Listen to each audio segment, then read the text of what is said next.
Hello everyone, and welcome to my channel. I hope everyone is having a wonderful day. Before we begin, please hit the subscribe button and give this video a thumbs up. Tragedy. Claire falls into a car accident after accepting a marriage proposal. Claire Newman's life had just shifted in an instant when she looked into Kyle Abbott's eyes at the Abbott mansion, tears welling with a mixture of disbelief and overwhelming joy, and whispered the word he had been longing to hear: yes. The proposal had come after weeks of uncertainty, miscommunication, and painful revelations that had nearly torn them apart, but Kyle's persistence and Claire's willingness to forgive culminated in that life-altering moment when the two finally chose love over fear, commitment over doubt, and hope over the shadows of their turbulent pasts. The Abbott family, though divided in opinion about the whirlwind pace of Kyle's romantic entanglement, felt the weight of the announcement settle upon them. With a mixture of pride, hesitation, and bittersweet relief, while Claire, newly freed from her haunting insecurities about belonging in Genoa City and living under Victor Newman's ever-watchful eye, allowed herself to bask in the glow of finally being chosen, finally being loved, finally being someone's future. However, as is often the case in Genoa City, fate had other intentions, for in soap opera worlds, triumphant highs are often preceded by tragic lows, and the universe appeared almost eager to test the strength of this fragile new tie. Claire excused herself for a brief drive following the proposal, needing space to process her emotions and make a few important calls, first to her Aunt Victoria, whose wary support meant everything to her, and then perhaps even to Nikki, whose steadying presence had been Claire's lifeline during the darker days of her reintegration into the Newman family. Sliding behind the wheel of her car, she replayed Kyle's words in her head, grasping the steering wheel with quivering fingers, the engagement ring gleaming in the late afternoon sun as tears confused her eyes. She never saw the car speeding toward her from the cross street, nor did she hear the screeching tires until it was too late, the violent collision threw her vehicle across the intersection, glass shattering, metal crumpling, and the sound of twisting steel filling the air like a scream of betrayal from destiny. Kyle's laughing faded as his phone rang with a call that would shatter his newfound happiness. The hospital alert, the chilly voice on the other end of the line, and the heartbreaking realization that Claire was battling for her life just minutes after agreeing to tell him about it. Jack and Diane watched in horror as Kyle dropped the phone, his face turned ashen, his knees weakening as he screamed Claire's name like a prayer, and they ran with him to the hospital, where Genoa City Memorial became the setting for yet another Newman Abbott tragedy. Victoria, upon hearing the news, clutched Nikki's hand in terror, unable to believe that her daughter, who had only recently begun to carve out a future, could be ripped away by cruel circumstance. Victor, meanwhile, though publicly composed, privately wrestled with guilt and fear, knowing his own machinations and vendettas may have indirectly fueled the chaos swirling around Claire. In the waiting room, tension boiled between the families, Jack demanding to know if Victor had enemies who could have orchestrated the accident, Victor accusing Kyle of recklessness for drawing Claire into such hasty commitments, and Nikki pleading for everyone to stop pointing fingers while Claire lay unconscious, machines breathing for her, her body battered but her spirit, perhaps, still clinging to the love that had given her hope. Kyle, distraught, sat by her bedside, holding her hand and whispering promises of the life they were meant to share. The wedding she would plan with flowers of her choosing, the home they would build where Harrison could welcome her not just as a stepmother but as family, the laughter, the arguments, the ordinary miracles of daily life that now seemed like unattainable dreams balanced precariously on the edge of fate's blade. Every beep of the heart monitor served as a reminder that time was both an ally and an enemy, and every twitch of her eyelashes was a cruel tease that she was striving to be with him again. And yet, looming in the shadows were questions that no one could ignore.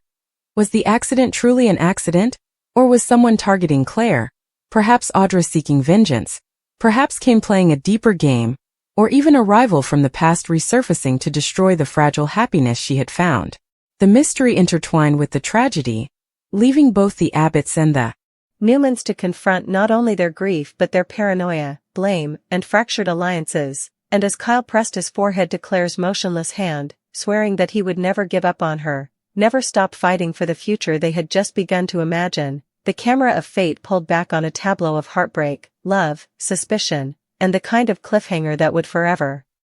When the dust settled after Claire Newman's devastating car accident, the entire foundation of Genoa City seemed to tremble beneath the weight of unanswered questions, broken hearts, and an uncertain future, for Claire's acceptance of Kyle Abbott's marriage proposal had been meant to signal the beginning of a new chapter in both of their lives, but instead it had become the tragic catalyst for a nightmare that stretched across families, friendships, and fragile alliances, in the sterile halls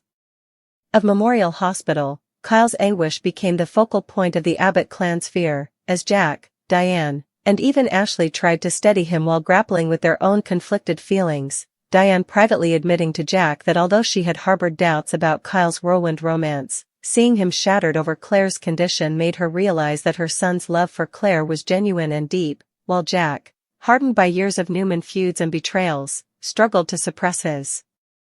growing suspicion that Victor's shadow hung heavy over this so-called accident. Meanwhile, Victoria Newman arrived at the hospital in a whirlwind of fear and fury, her eyes rimmed red as she demanded to know every detail of her daughter's prognosis, and in the tense silence of the waiting room, the long-standing rivalry between Jack and Victor threatened to erupt, as Victor coolly suggested that Claire's instability and stress from the Abbott connection could have contributed to reckless driving, a comment that ignited Jack's temper and forced Nikki to intervene, reminding them both that this was not about business, legacy, or old grudges but about a young woman's fight to survive. The doctor's reports were grim: multiple fractures, head trauma, internal bleeding, and, while Claire was stabilized for the time being, the possibility of a coma loomed, leaving Kyle to spiral into guilt-ridden despair as he replayed every word of his proposal, wondering if his eagerness to lock her into a future with him had somehow rushed her into an emotional state that clouded her judgment on the road. His torment grew when Harrison asked questions about where Claire went and when she was coming home, forcing Kyle to mask his anguish in front of his son while collapsing privately in hospital corridors, where Audra Charles lurked in the shadows, her smirk thinly veiled as she whispered to Nate Hastings that tragedy had a way of exposing weaknesses, and that perhaps Kyle, the once proud Abbott heir, was finally being stripped down to a man consumed by mistakes, vulnerable in Claire's hospital room. Victoria and Nikki sat vigil, whispering prayers, recalling her long journey from fractured outcast to reclaimed family, and while Nikki gently stroked Claire's hair and begged her granddaughter to come back, Victoria wrestled with a mother's guilt, wondering if her trust in Claire's reintegration had been misplaced, if her faith in Claire's resilience had somehow tempted fate into delivering this cruel blow. Meanwhile, in another wing of the hospital, tensions rose as the days passed. With Claire showing little improvement, her body motionless in a medically induced coma while her mind, unknown to the outside world, drifted in a liminal dreamscape where she replayed her happiest moments with Kyle and Harrison, as well as fleeting glimpses of a family she had yearned for her entire life, visions that drew her back toward the light even as darker shadows whispered that she should let go. For Kyle, those long nights at her bedside became both torment and devotion, as he recounted to her every detail of their love story, his voice breaking as he described the wedding they would still have, the vows he still planned to take, the life he still promised to give her if only she would wake up. But beneath his tender devotion ran an undercurrent of fury, because Kyle began to suspect, as Jack did, that the crash was no mere accident, especially after discovering through this revelation sparked a chain reaction of paranoia. With accusations flying across Genoa City, Jack accused Victor of orchestrating a plot to separate Claire from the Abbotts. Victor thundered that Jack was exploiting Claire's pain to slander him. Victoria vowed to find out the truth no matter who was behind it, and Nikki, tired of the endless feuding, warned both men that their arrogance and vendettas could cost them the very lives they were supposedly fighting for. Meanwhile, Audra took advantage of the opportunity to sow doubts in Kyle's mind, whispering that Claire's troubled past had caught up with her, that enemies from her dark history had resurfaced, and even implying that Claire herself could have staged the accident in a moment of instability to manipulate his love. A poisonous suggestion that nearly broke Kyle until Diane drew him back with a mother's insistence that he trust his heart rather than Audra's poison. As the investigation deepened, all roads pointed back to Kane, whose connection to a shadowy figure from Claire's past, perhaps a remnant of her time under Jordan's manipulation, hinted that the accident was indeed a targeted strike meant to derail her fragile new happiness. However, even as these suspicions mounted, the heart of the story remained the same: a young woman suspended between life and death, a fiancé drowning in devotion and fear, two families torn apart by suspicion when, after weeks of silence, her fingers twitched in Kyle's hand, sending a shockwave of hope through the room. The faintest sign of recovery reignited both families' determination to fight for her future, but it also reignited the questions of what kind of life she would wake up to, whether her memory of that proposal, and of Kyle himself, would remain intact, and whether love could survive not only tragedy but the revelation that someone, somewhere, wanted Claire Newman Dastre. As the long nights at Genoa City Memorial stretched into weeks, the sterile white walls became a prison of hope and despair for Kyle Abbott, who barely left Claire Newman's bedside except to shower or grab coffee that went untouched, his eyes locked on her motionless face, memorizing the rise and fall of her chest with every mechanical breath as if his own heartbeat depended on it, and in truth it did, because Kyle had tied his very soul to her survival the moment Claire wandered through an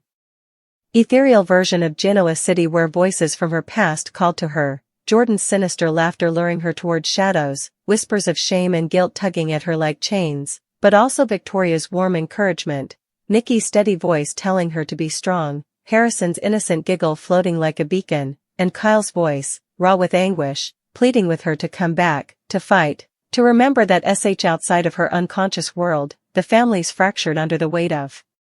suspicion and grief. Jack pressed Chancellor relentlessly about the investigation, refusing to accept vague reassurances, while Victor, exuding controlled rage, demanded that Newman Security conduct its own parallel inquiry, insisting that his granddaughter's suffering would not be left to chance, pun intended, but both men's determination threatened to ignite the old Newman-Abbott war all over again. Victoria, caught between her father's rage and Jack's accusations, clung to Nikki for support, but privately she admitted to having doubts of her own, confessing in hushed tones that she had noticed someone tailing Claire days before the crash, a mysterious figure linked to Kane Ashby, whose sudden reappearance in town had already unsettled her, and now raised questions she couldn't ignore. Meanwhile, Audra Charles prowled the hospital corridors like a vulture circling prey, planting poisonous seeds wherever she could, telling Nate Hastings that Kyle's obsession with Claire was clouding his judgment, telling Diane that Jack might be willing to sacrifice Kyle's happiness for another round of Abbott-Newman revenge, and even insinuating to Summer that Kyle's love for Claire was just a rebound fantasy, an attempt to heal from their broken marriage by latching on Summer, torn between lingering feelings for Kyle and her own loyalty to Harrison, grew increasingly uneasy as she watched Kyle unravel, and even though she told herself she was only concerned about the stability of her son's life, she couldn't help but feel the sting of jealousy when Kyle kissed Claire's hand and whispered vows of a future Summer once thought would be hers. As if the family tension wasn't enough, Kane began weaving himself into the narrative more directly, cornering Victoria in the hospital parking lot and hinting that accidents were rarely accidents in Genoa City, that sometimes the truth was buried beneath layers of corporate sabotage and personal vendetta, leaving Victoria shaken but determined to uncover what he knew. Kane, of course, remained deliberately vague, suggesting ties to an enemy of the Newmans without naming back inside the hospital. Kyle reached a breaking point when doctors suggested that if Claire did not wake up soon, long-term care options would have to be discussed, words that sent him spiraling into desperation. He clutched her hand, begged her to hear him, and in a moment of reckless passion, he pulled out the engagement ring again, sliding it onto her limp finger and declaring aloud that they were engaged, that no coma, no accident, no force in this world would erase the. Jack and Diane were alarmed, concerned that their son was losing his grasp on reality, but Nikki, standing quietly in the doorway, felt a surge of optimism and whispered to Victoria that love could sometimes reach where medicine could not. Days later, as if responding to that vow, Claire stirred for the first time, her eyelids fluttered, her lips parted as if struggling to speak, and Kyle nearly collapsed in relief, shouting for the doctors as tears streamed down his face, but the miracle was bittersweet. When Claire finally opened her eyes fully, confusion clouded her gaze, and though she recognized Victoria and Nikki immediately, her expression went blank when she looked at Kyle, as if the revelation gutted Kyle, leaving him to wonder if fate was playing yet another cruel trick, if the accident had not only injured her body but also stolen their love from her mind. And as he staggered back in shock, Audra's smirk widened, her voice dripping with satisfaction as she whispered to Nate that memory loss might just be the universe's way of giving Kyle a fresh start, and perhaps a chance for someone else to step in. But Kyle refused to give up, vowing to win Claire's love all over again, even if it meant starting from zero, even if it meant battling Audra's manipulations, Victor's interference, Jack's suspicions, and Kane's shadow games, for deep down he believed that the bond they had forged was unbreakable, that her heart would remember him even if her mind did not, and that their love story, born of chaos, tested by tragedy, was far from over. Little did he know, however, that forces unseen were still conspiring, and the accident was only the beginning of a darker storm that threatened to engulf not just Claire and Kyle, but every family tied to them, setting Genoa City on a collision course with heartbreak, revenge, and revelations that would shake the very core of the Newman and Abbott legacies. Claire's partial awakening at Genoa City Memorial was both a miracle and a heartbreak, for while her eyes fluttered open and her lips trembled with breathy attempts at words, the cruel reality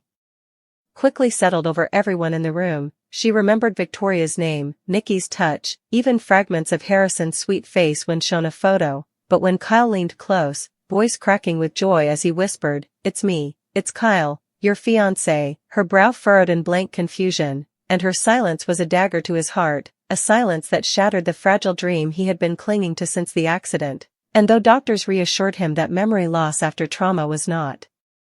uncommon and could improve with time, the damage to his spirit was undeniable, for Claire, the woman who had said yes to forever, now looked at him as though he were a stranger begging for scraps of recognition, yet Kyle, stubborn and desperate, swore on the spot that he would make her fall in love with him all over again, promising that if fate had stolen her memories, he would rebuild them brick by brick, even if it meant reliving every moment of their love from the beginning. Though the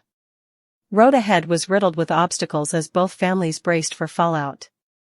Jack and Diane worried that Kyle's devotion would border on obsession, that his refusal to accept Claire's fragile state could cause more harm than good, while Victoria, torn between gratitude that her daughter had survived and dread that Kyle's relentless presence could overwhelm her, began restricting his visits, claiming Claire needed calm, not constant pressure, a move that ignited fury in Kyle, who stormed into the waiting room one night to confront Victoria, shouting that Claire was his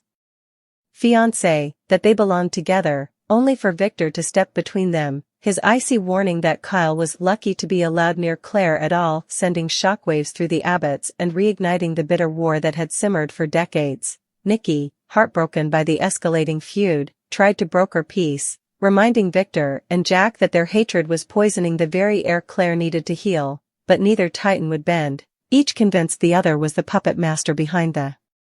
tragedy.